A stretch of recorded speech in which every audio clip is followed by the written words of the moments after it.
Hello friends, आप सभी का स्वागत है आपके अपने चैनल शिवरतन हिंदी कहानी में। दोस्तों, आज सुनने जा रहे हैं ऊंट और गीदड़ की कहानी। यह कहानी बहुत ही रोचक कहानी है। बहुत पुरानी बात है। एक जंगल में दो पक्के दोस्त रहते थे। एक था गीदड़ और दूसरा था ऊंट। गीदड़ काफ़ी चालाक था और ऊंट सीधा सा। ये दोनों दोस्त घंटों नदी पास बैठकर अपना सुख दुख बांटते थे। दिन गुजरते गए और उनकी दोस्ती गहरी होती गई। एक दिन किसी ने गीदड़ को बताया कि पास के खेत में पके हुए तरबूज हैं। यह सुनते ही गीदड़ का मन ललचा गया, लेकिन वो खेत नदी पार था। अब नदी को पार करके खेत तक पहुंचना उसके लिए मुश्किल था, इसलिए वो नदी पार करने की तरकीब सोचने लगा। सोचते सोचते वो ऊंट के पास चला गया। ऊंट ने दिन के समय गीदड़ को देखकर पूछा, मित्र तुम यहाँ कैसे? हम तो शाम को नदी किनारे मिलने वाले थे। तब गीदड़ ने बड़ी ही चालाकी से कहा, देखो मित्र, पास के ही खेत में पके तरबूज हैं। मैंने सुना है तरबूज बहुत मीठे हैं। तुम उन्हें खाकर खुश हो जाओगे, इसलिए तुम्हें बताने चला आया। ऊंट को तरबूज काफ़ी पसंद था। वो बोला, वाह, मैं अभी उस गांव में जाता हूँ।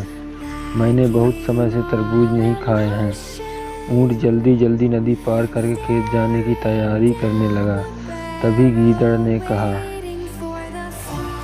दोस्त, तरबूज मुझे भी अच्छे लगते हैं, लेकिन मुझे तैरना नहीं आता है। तुम तरबूज खा लोगे तो मुझे लगेगा कि मैंने भी खा लिए। तभी ऊंट बोला, तुम चिंता मत करो, मैं तुम्हें अपनी पीठ पर बैठाकर नदी पार करवाऊंगा, फिर साथ में मिलकर तरबूज खाएंगे। ऊंट ने जैसा कहा था वैसा ही किया। खेत में पहुंचकर गीदड़ ने मन भर तरबूज खाया और खुश हो गया। खुशी के मारे वो जोर जोर से आवाज़ें निकालने लगा। तभी ऊंट ने कहा, तुम शोर मत मचाओ, लेकिन वो नहीं माना। गीदड़ की आवाज़ सुनकर किसान डंडे लेकर खेत के पास आ गए। गीदड़ चालाक था, इसलिए जल्दी से पेड़ों के पीछे छुप गया। ऊंट का शरीर बड़ा था, इसलिए वो छुप नहीं पाया।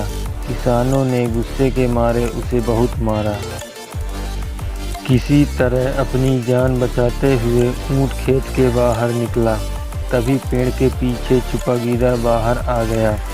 गीदड़ को देखकर ऊंट ने गुस्से में पूछा, तुम क्यों इस तरह चिल्ला रहे थे? गीदड़ ने कहा कि मुझे खाने के बाद चिल्लाने की आदत है, तभी मेरा खाना पचता है। इस जवाब को सुनकर ऊंट को और गुस्सा आ गया। फिर भी वो चुपचाप नदी की ओर बढ़ने लगा। नदी पास पहुंचकर उसने अपनी पीठ पर गीदड़ को बैठा लिया। इधर ऊंट को मार पड़ने से मन ही मन गीदड़ खुश हो रहा था।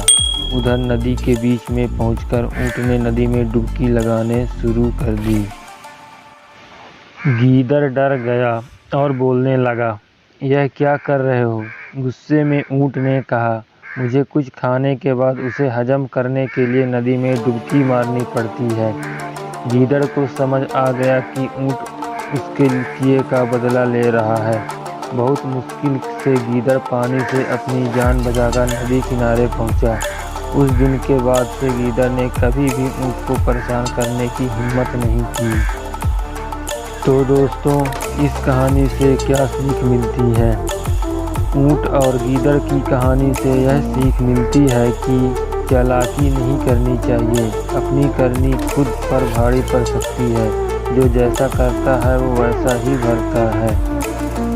दोस्तों, वीडियो पसंद आए हैं तो वीडियो को लाइक करें, शेयर करें और चैनल पर पहली बार आए हैं तो चैनल को सब्सक्राइब करें। धन्यवाद।